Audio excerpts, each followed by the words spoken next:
Hey everyone, this is Mark Schillinger, founder of the nonprofit Young Men's Ultimate Weekend.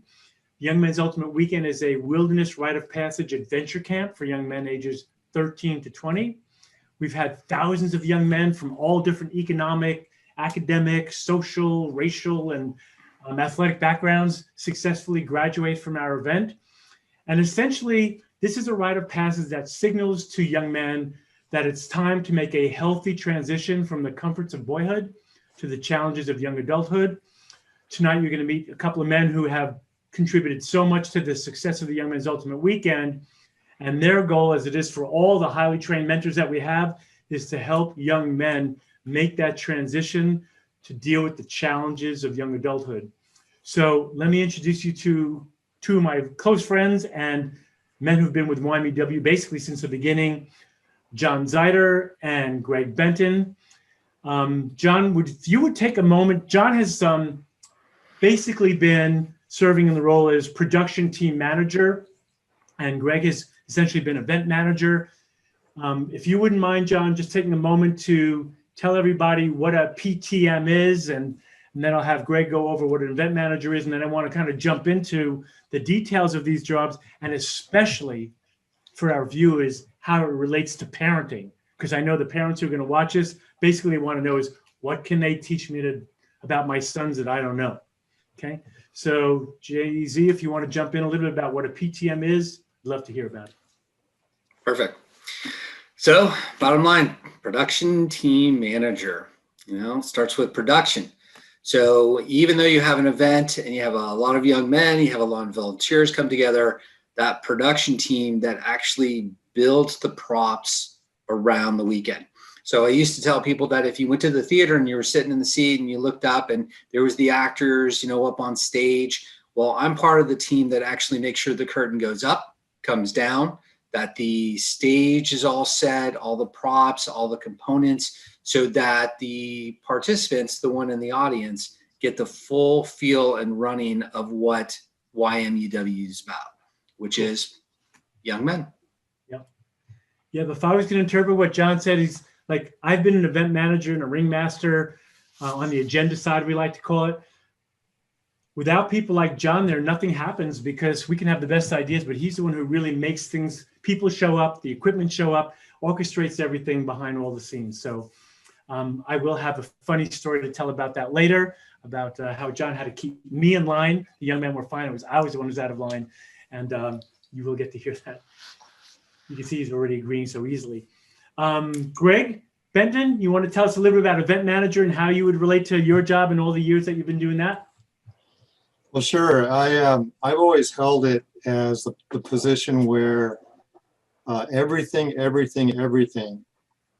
is my responsibility. So I'm at the top of the weekend, and I'm charged with making sure that the agenda of the weekend and the purpose of the weekend are delivered to the young men. I also feel responsible for the volunteers who come and for the process of registration, enrollment. I really take it all. And how I do this, though, I'm not doing it all, but I'm just making sure that it's getting done and that there are men available and the right men in the right place to do all the various things that need to be done to prepare for a weekend. Mm-hmm. And as you know, we have an 18-week timeline to gather all the men together, to make the announcement that there's an initiation coming, and start gathering the young men together and families, the materials, get a site, all that stuff that needs to happen to put together the production that John's talking about. Right. One of the things I'd like to do is, for a moment, is like to see if this is at all possible about parenting. Because we are parents ourselves, or we, oversee young men as well. Just to give some advice for parents, like on the one hand, for you folks who are watching, like what Greg is talking about is like, he's the big picture. He's got to make sure he's like the visionary guy. He's got to make sure the vision's getting done. And then John is kind of like the detail guy, like he knows exactly what's what and where it's got to go and when it's got to be there. How would you relate that in your own ways to parenting? Because I know some parents tend to be more big picture people like me. They're not good at details. Some are more, better at details, and, parents can clash. I kind of see like, both are needed. How would you relate how you, John, and you, Greg, work together, as an event manager, a big picture person and a detail person, at the weekend? What's that like? Because you have to exchange information. You got to talk, you got to agree or disagree. And then maybe somehow we could relate that to parenting in a moment. But just, if you wouldn't mind, John, like, what's it like working with somebody who's got the bigger picture and you've got to hear them and yet you got to carry it out? Sounds like being married. Sounds like being married. How so? Pray tell. Well, what pops in my mind is that when you're married, you have a spouse, and you have things that you like and understand together, and then there's different things that you like separately, and you have some people you hang out with, and there's times that you hang out together. And a marriage is and a partnership is brought together by being respectful to what somebody has to say. Also, speaking your voice when you can. And then also, if you get mad, you get mad and you kind of walk away, take a deep breath, and you come back to it.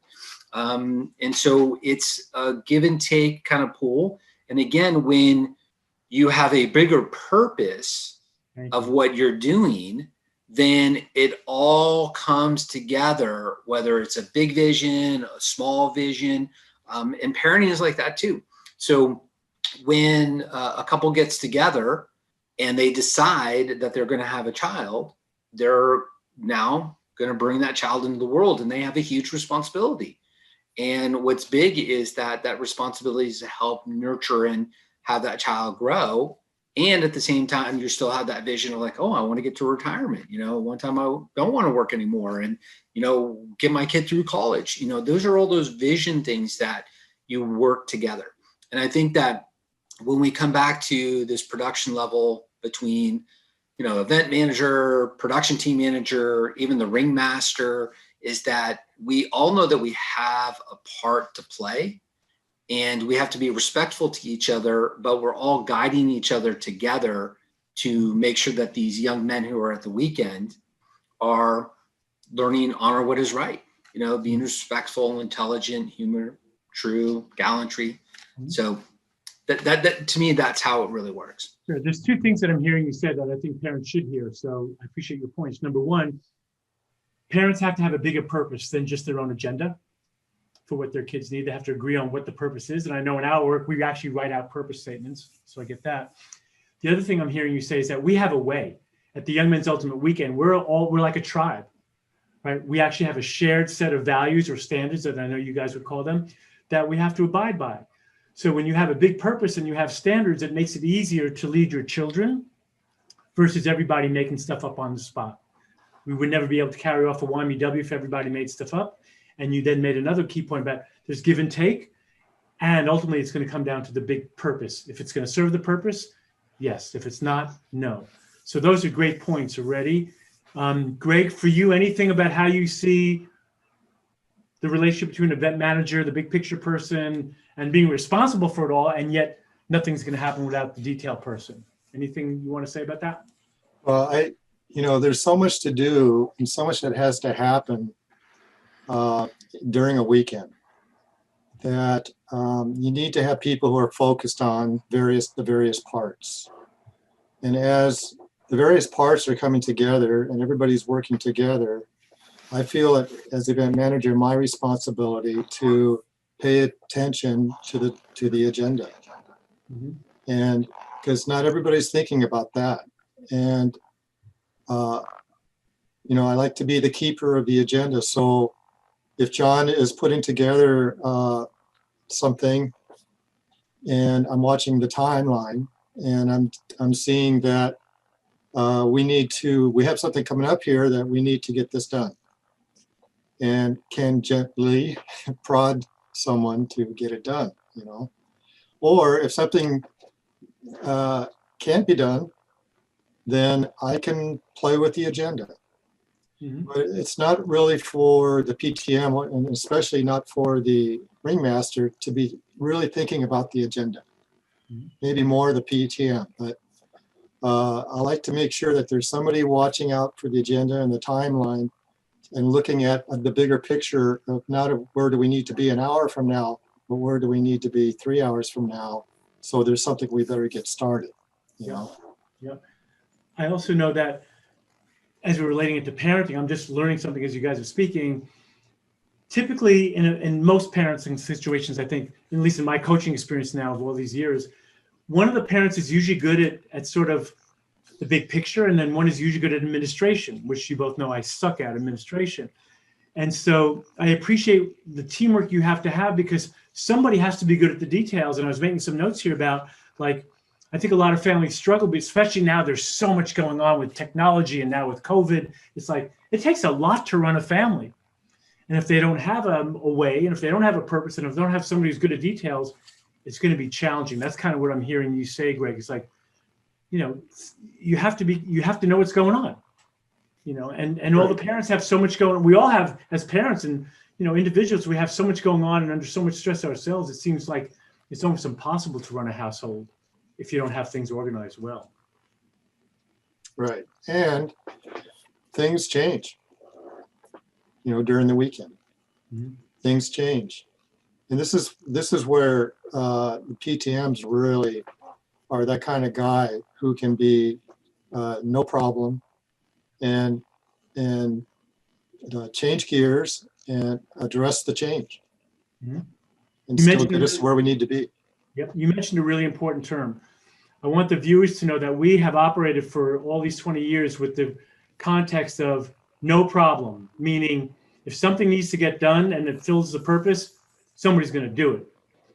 How would you guys relate to that? Like, parents will say to me, like, after a weekend, they'll call me and go, you know, Mark, how come my son is now like making his bed?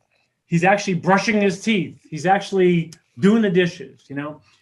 What would you say is the magic of having young men watching people like you, the production team manager and the event manager and a ringmaster, and the ringmaster is the guy who's actually in charge of, you know, right in front of the young men. What impact do you think that has on the young men? Watching adult men have a no problem attitude and get shit done because it's got to get done. Have you ever watched the young men? And do you even think about how they relate to watching you guys at all? You know, getting stuff done with no problem? Anyone of you guys want to comment about that? Well, we all know they're watching. And they're watching all the time. True. So all we need to think about is doing it and behaving in a no problem way. We don't have to lecture them or tell them about it, what we're doing or anything. They just see it. Yeah. I think one of the best stories about this kind of thing that I just now thought of was, we were getting near the end of the weekend and we're starting to think about graduation on Sunday and how we're going to do it. And the site was a little problematic anyway in terms of its layout. And now it's going to start raining.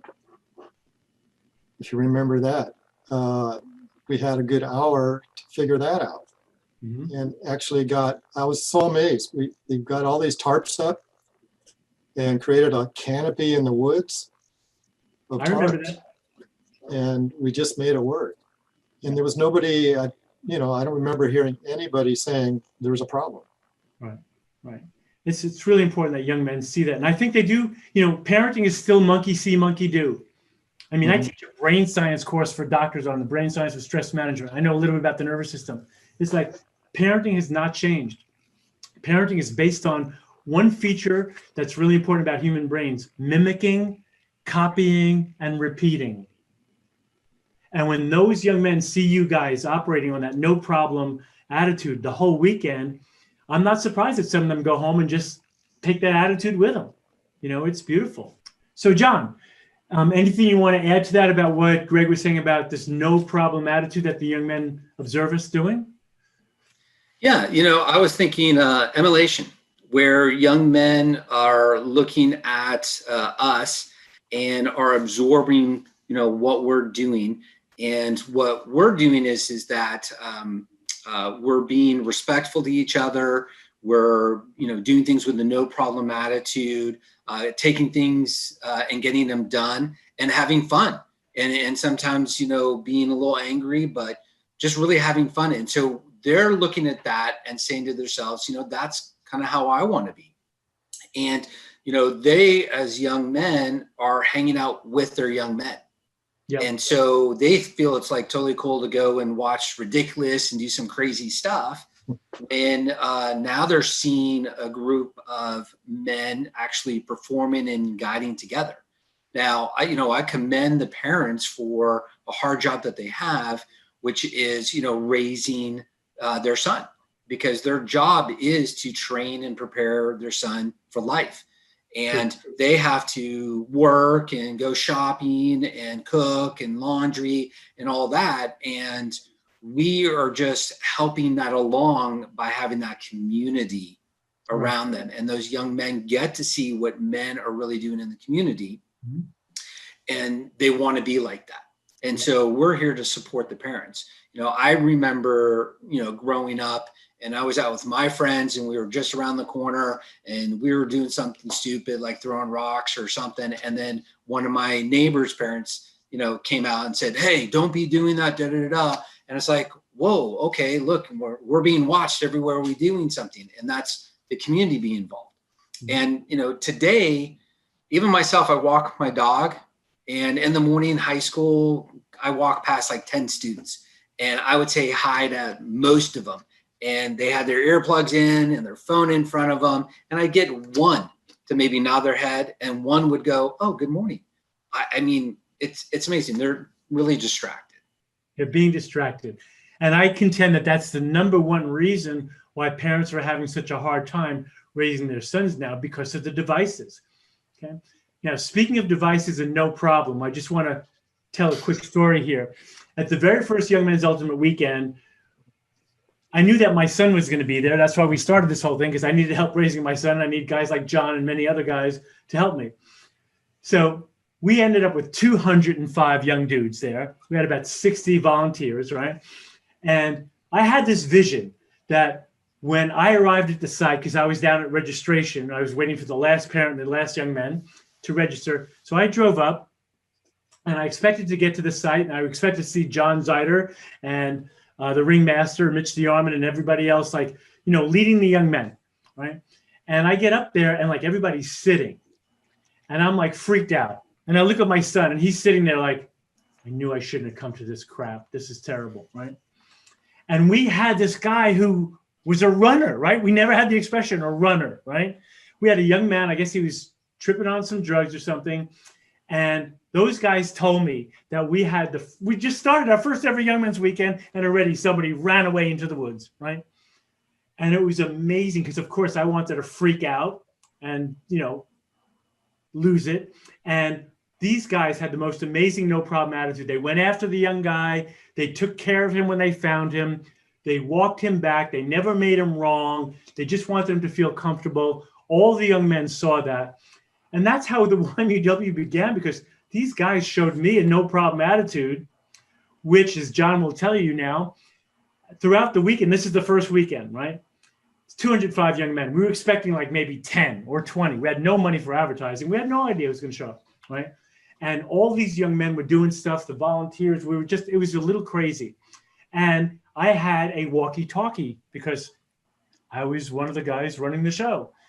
Well, my job was to communicate to John, like, what the hell's going on? Or what, like, I was so outrageous and everybody could hear me yelling at John. At one point, I think it was John said, just take away his walkie-talkie, right? Which they did. And in place, they gave me this little plastic walkie-talkie. This is what I got because I was the only one who could not carry on a no problem attitude. Do you remember that? I'll never forget it. If you want to talk about blocking communication and not allowing things to move forward, and keeping people spinning, just give Mark a walkie-talkie.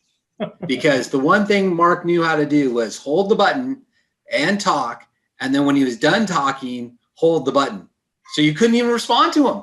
It was just that difficult. So in turn, we had to give him a non-working walkie-talkie. And I can't believe 20 plus years later, he still has it. Well, because I'm still in therapy for this. You guys crushed me. I have never recovered. And so I carried it around with me with my little binky blanket. Okay, let's return to you guys. You guys are in front of men all the time. Okay. Now, we know in this society, like there's some men who misbehave and don't do good by the rest of the world. I really want to ask you a serious question because you have led many men, both of you. What do you find is great about working with men, even the challenging stuff? Like what good can you say about men? Because you've been in front of men who never even met you. Now they're taking orders from you. What else do you know about men that's actually positive, wonderful? What have your experiences been working with men? And either one of you just jump in, please. Well, I would say with working with men, the number one thing that pops out is how big of a heart they have. You know, they really, really care about what they're doing and how they're doing something. And a lot of times what happens is the ego gets in the way and they have to have that, big, man kind of situation. And we all have that. And what's great about being around men is that if you really point out where their heart is, then a lot of that stuff fades away. And when you get the heart and they get that purpose, it's so hard to stop them. Yes. Simple as that. Beautiful. Beautiful. Greg, anything else? Well, I agree. What I found from my sort of positions that I've held is that, there's so many different men. Of course, men are men, but there really are quite different bit of differences and in where they came from and their upbringing, and whatever they're dealing with in their life. And we're seeing at the productions at the YMUWs, we're seeing men who have come and we're seeing their best for the most part, because they know and they've come seeking purpose, to do something with a purpose, and perhaps even something that can be part of their legacy as men. True. And so they tend to give their best. Beautiful. And plus they know they're around other men. And so they tend to behave a little bit, a little bit more. And they know that they're part of a team and that they're part of a gathering of men where there are standards. And some men come thinking, what standards? What's that? And they start to find out and see that standards are good. Yeah. And they even want to be held accountable. Okay, this is very and powerful. They act like not, but really they more than likely do. So this is so much about parenting. Like, I want to ask you about, like, how do you motivate men or how not to motivate men? And already you're kind of answering that question, Greg. And like, how can what would you tell parents not to do? Like, what have you learned about ways not, to avoid with men? Otherwise, they're going to give you the big finger and not do it. And it's pretty analogous, I would think, to parents and their sons. What one thing or more would you say for parents not to do if they think they're going to try to motivate their sons to do something and it's not going to work, that you've learned by working with men? Anything there? Or with your own kids? What doesn't work motivating men, or young men for that matter? What doesn't work? I would say that power has to come within you. And when you know that somebody is stuck or somebody is angry or somebody doesn't know what they're supposed to do, and you demand or you get emotional, and I'm famous for doing things like that. And at the same time, I'm also really good at certain points where that water just runs down the back, just like a duck, and everything that comes at you just moves slowly past you instead of fast, like a brick in the face.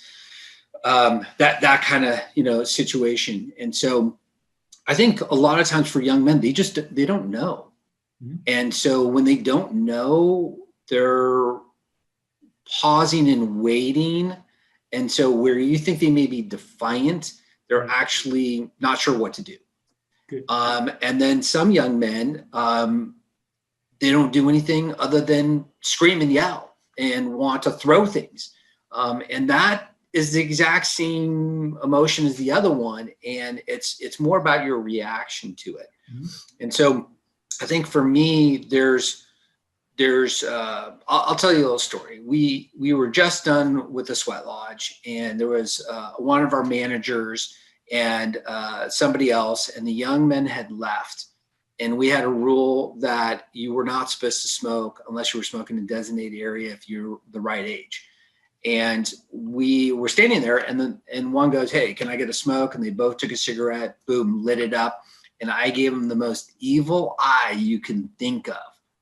And they kind of paused and looked at me like, "What?" And I said, "No smoking."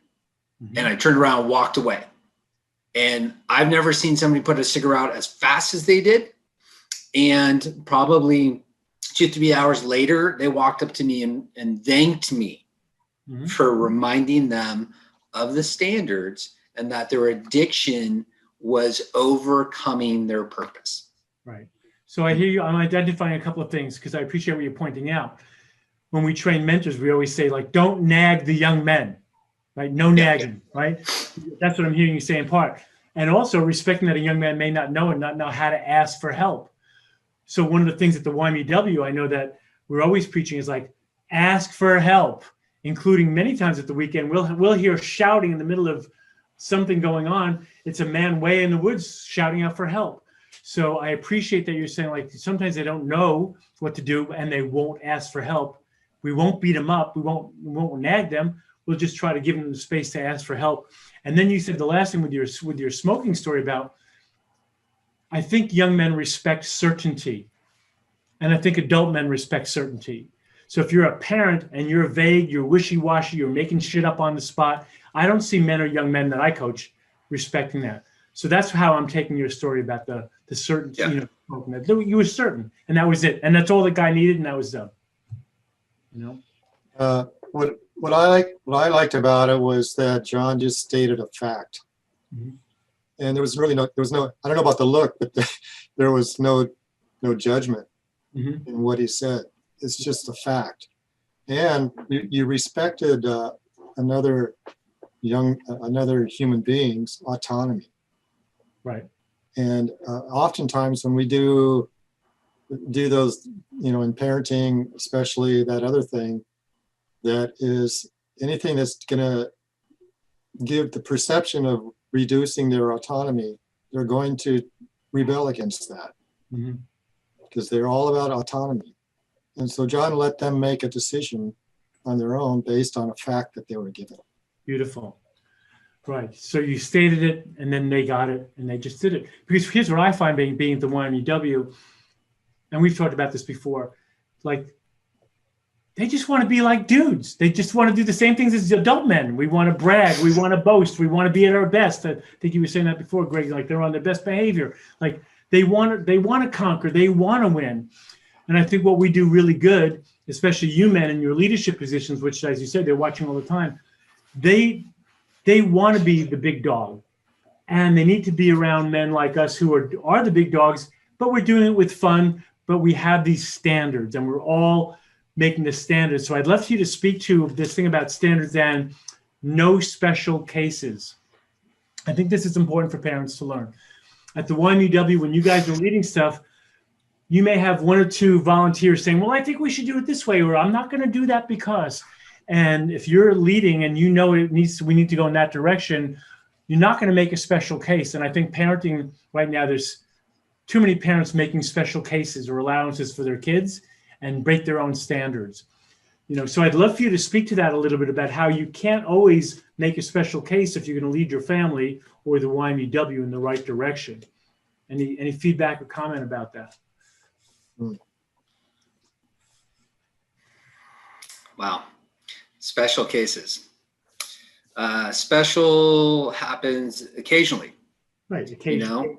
Occasionally, like you have a special event, you have a special birthday, things that, and part of it, I think what it is our society is saying that we have to be unique, we have to be special, we have to be different so that we could be, on top of everything else, because being normal and being similar to everybody else is no longer the status quo. Okay.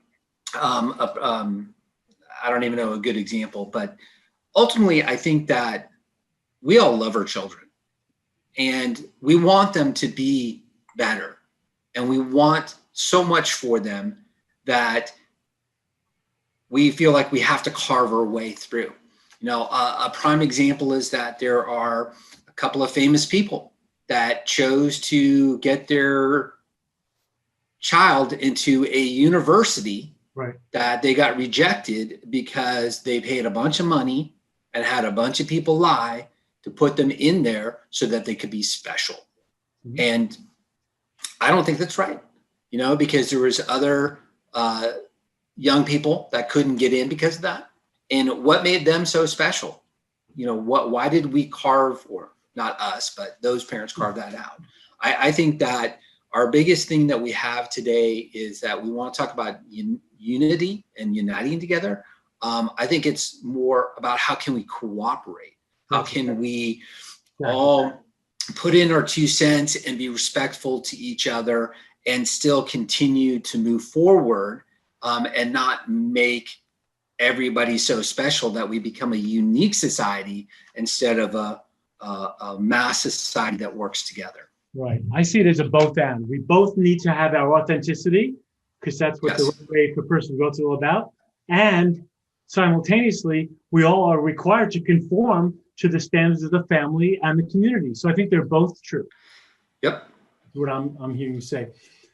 Greg, I wanted to ask you a question because I know since you've led so many YMUWs, why would you recommend that men volunteer? What would they get out of it? If men, have to leave the comforts of their home, just like the young men do, what's the value? What would you say, the men are going to get from volunteering at a YMUW, or what do you get from it? Or why would you recommend that men get out into the woods for a couple of days and, as we would say in YMUW, fulfill their biological obligation to initiate young men? Well, I can certainly speak to what I've gotten out of it. First, and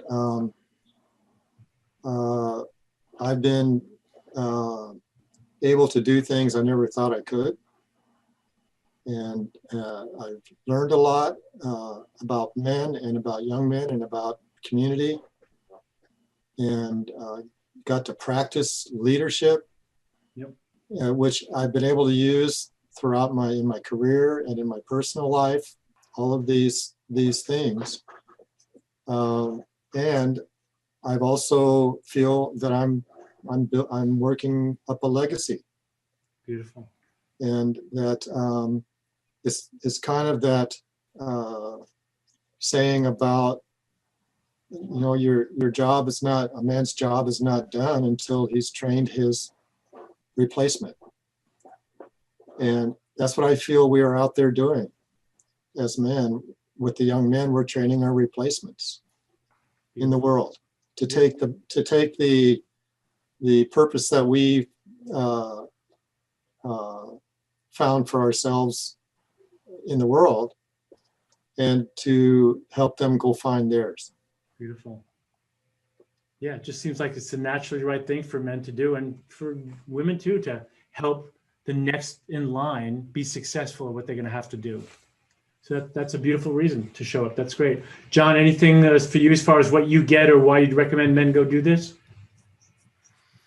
So back at the beginning, when we really was putting this together, And the focus was an agenda and a place for the young men to come to.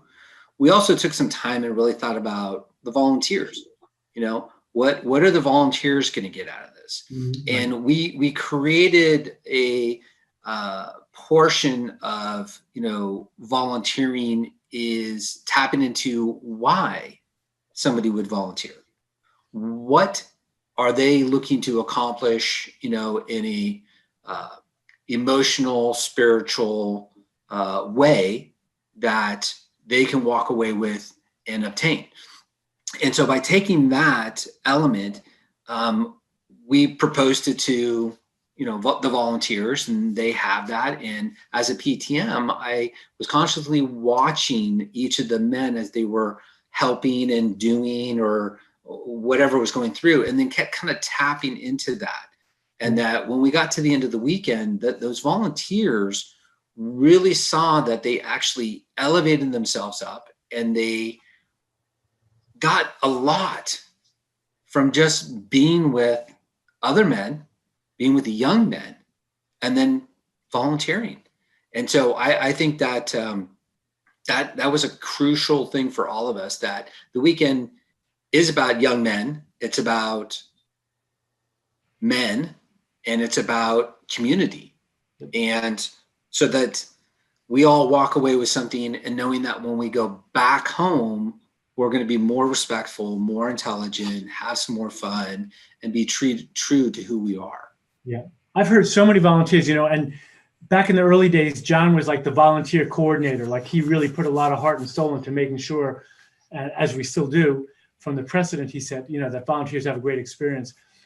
I think one thing that shows that the leadership of the two of you and other, you know, great guys who've been leading over the years, we get so many repeat volunteers year after year after year. So you guys are doing something right leading these men. You know, they just keep coming back.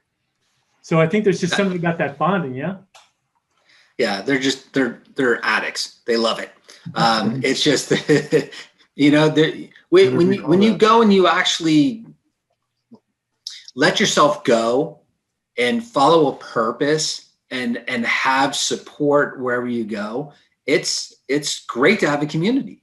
Yep. And I think part of what happens in our society is that we're so individualized, you know, because we want to be special and we want to be who we are. But in doing that, we also need to be in the community. And so I think it's a great opportunity to help reinforce us as individuals, you know, to be perfect. Yeah. The best that we can. One of my stories about getting involved that I used to tell was, you know, a good longtime friend of mine went and did production, and he came back to our men's team and he talked about it. And so two more guys from the men's team went and volunteered, and that one of those was me. One of the things I was drawn to was the fact that I had a daughter who was newly a teenager and starting to bring some of these knuckleheads home, friends, you know, boyfriends. And that's how I refer to it. So, you know, further down the road, I'm an event manager, and I'm talking at the training day. And I had this whole circle of men there, and I decided to tell my story of what got me involved. Oh, I wanted to find out more about these knuckleheads and how to be with them and stuff. And I had forgotten that one of those knuckleheads was in the circle and volunteered to be in production. So I got called out on that. And yeah, year after year, guys keep coming back. It's because of the great effort you guys are putting in. In a moment, I'm going to give you a chance to say any final words that you want to add, or something new or different, anything about rite of passage or whatever you see for the future of families in the world, whatever it may be. I just want to remember, before I forget, which I often do, for you folks who are watching and you want to find out more about Young Men's Ultimate Weekend, we have an 800 number, which is 800-719-9302. If you want to find out more about registering your son for the Young Men's Ultimate Weekend, or volunteering, or just want to know more about what we do, you can email us at info@ymuw.org. 800-719-9302, info@ymuw.org. Any one of you want to have any final words or any thoughts or anything you want to say about anything related to the work we're doing or where the world is going or whatever you think needs to happen to make it a better place? Anything? Well, I'd say this. I'm not going to say about where the world's going because I don't know where it's going. But I would say that Young Men's Ultimate Weekend and a rite of passage, as we talked about it, is a great opportunity for young men and women, to help, because we are really just looking at it as a stepping stone, for that young man who's a boy to become a young adult. And I even find today still young adults that are 15, 16, 18, 20, that people still keep calling them kids, and kind of treat them at that level. And I remind them all the time that no, they're young adults, because by the time you're in high school at 16, you're already writing papers and you're doing research and you're going to work and you're playing a sport and, you got your studies. I've sat on a scholarship committee and just reading the resume of these young adults who are going off to college are way more prepared than I ever was going off to college. And, college was an eye opener, which a lot of us know it's tough freshman year. But the tools that we're helping for these young people, as well as the tools that you as parents are bringing to these young people, are what is going to help them get through freshman year in college. Mm-hmm. And by the time that they're sophomores and juniors, you will realize how much your hard work and our support have actually prepared them for life. Yeah. And that's probably why YMUW works. Yeah, I know. I love the parts where young men will come to my office here and just say, Doc, I want to thank you. I'm sure you guys have had somebody do that with you too. It's so goosebumpy, tear-jerking, rewarding to have a young man come up to me and say, I did the weekend 7 years ago or 10 years ago, and it's been a life changer. I'm married now. I have kids. All three of us on this call know young men who feel that way about YMUW. So I appreciate what you're saying there. It's like we really help move them in the right direction. How about for you, Greg? Anything you want to say about rite of passage or the work we do or anything? Yes, I've been on men's teams for 20 years, and I've worked with a lot of men because of that, and been around a lot of men, and then also then joining YMUW, more men to be with and to join in a common purpose, and out of all that, I have to say that, and I have said many times that being in YMUW is my favorite way to be with men. Has been, and I've done lots of different kinds of volunteering, but it's so rich in what men want to do and like to do and should do. True. I have found just very recently, I was with some men, and there was one particular man that he was talking, he was having trouble, he was having difficulties with life things, and it just came to me that he needed initiation, that he still had a lot of boyish ways about him. Mm-hmm. And had not let go at this age, in his 30s or something, had still traits of boyhood lingering. Yeah. And so it really made me think about that is something that needs to get taken care of, when in 13 to 20 years old, yeah, in the ages that we work with. Yep. It needs to get taken care of so it doesn't linger. There's certainly a lot of older men who are still carrying around childhood pain and confusion and never having reconciled with that or their parents and still holding on to all this stuff, you know. I agree. And I really love that in YMUW we have a place to take care of that. Mm-hmm.